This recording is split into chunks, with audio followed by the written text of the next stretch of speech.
नमस्कार मित्रों, अब हम रसखान का पहला सवैया पढ़ते हैं। मानुष हो तो वही रसखान, मानुष हो तो वही रसखान, बसो मिली गोकुल गांव के ग्वारन, बसो मिली गोकुल गांव के ग्वारन। जो पशु हो तो कहाँ बस मेरो, कहाँ बस मेरो, चरो नित नंद की धेनु मंजारन। पाहन हो तो वही गिरी को, पाहन हो तो वही गिरी को, जो धर्यो कर छत्र पुरंदर कारण।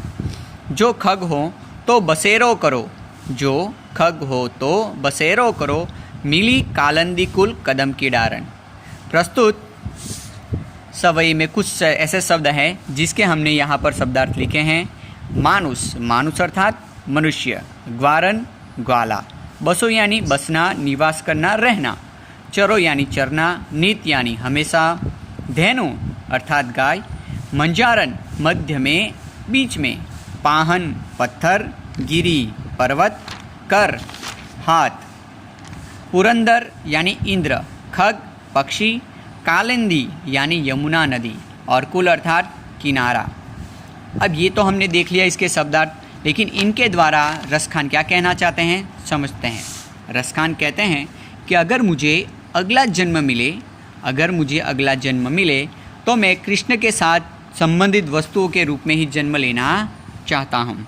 जैसे यहाँ बात करते हैं, रसखान कहते हैं यदि मुझे मनुष्य के रूप में जन्म मिला, यदि मुझे मनुष्य के रूप में जन्म मिला तो मैं गोकुल गांव का ग्वाला बनना चाहता हूँ। ग्वारन मतलब ग्वाला, किसका? गोकुल गांव का ग्वाला बनना चाहता हूँ।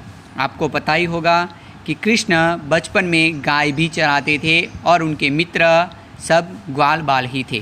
तो कहते हैं अगर मुझे मनुष्य के रूप में जन्म मिला तो मैं गोकुल गांव का ग्वाला बनना चाहता हूं और कृष्ण के साथ गाय चराना चाहता हूं, जिससे मुझे कृष्ण की मित्रता प्राप्त हो सकती है।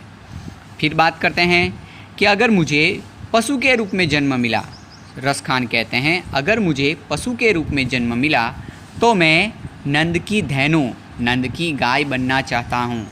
अगर मुझे पशु के रूप में जन्म मिला तो मैं नंद की गाय बनना चाहता हूँ, क्योंकि नंद की गायों को चराने स्वयं श्री कृष्ण जाया करते थे, तो गाय बनकर वो भी कृष्ण की निकटता चाहते हैं।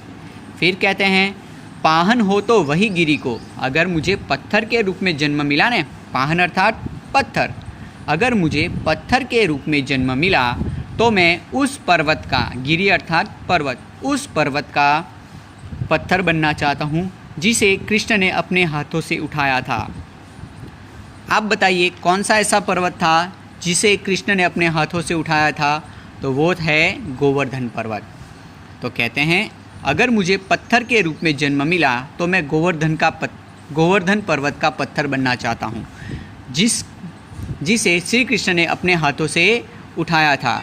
ये पर्वत उठाने की नौबत इसलिए आई थी क्योंकि इंद्र ने उस वर्ष बहुत ही वर्षा कर वहाँ पर अतिवृष्टि का निर्माण कर दिया था, जिसके बचाव हेतु श्री कृष्ण ने पूरे गोवर्धन पर्वत को छत्र की तरह अपने हाथ से उठा लिया था और गोकुलवासियों की रक्षा की थी। ये सब इंद्र के कारण हुआ था। रसखान कहते हैं अगर मुझे खग के रूप में, खग यानी पक्षी, अगर मुझे अगला जन्म पक्षी के रूप में मिला तो मैं यमुना नदी, कालिंदी कुल, कालिंदी अर्थात यमुना नदी और कुल अर्थात किनारा। रसखान कहते हैं अगर मुझे पक्षी के रूप में जन्म मिला तो मैं वहीं बसेरा करना चाहता हूँ जहाँ पर कालिंदी कुल का किनारा हो, और उस किनारे पर कौन सा वृक्ष? कदम का वृक्ष।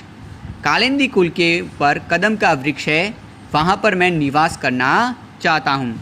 आप जानते ही हैं यमुना नदी के किनारे पर कदम के वृक्ष पर बैठकर श्री कृष्ण क्या बजाते थे? मुरली बजाते थे। तो यहाँ पर कहते हैं कि मैं पक्षी के रूप में अगर मुझे जन्म मिलता है तो मैं उस यमुना नदी के तट के कदम के वृक्ष पर निवास करना चाहता हूँ, जहाँ पर बैठकर कृष्ण ने अपनी मुरली बजाई थी और वो मैं मुरली सुनना चाहता हूँ। इस तरह से रसखान ने अपने जन्म के संबंधित ये अभिलाषाएं की है।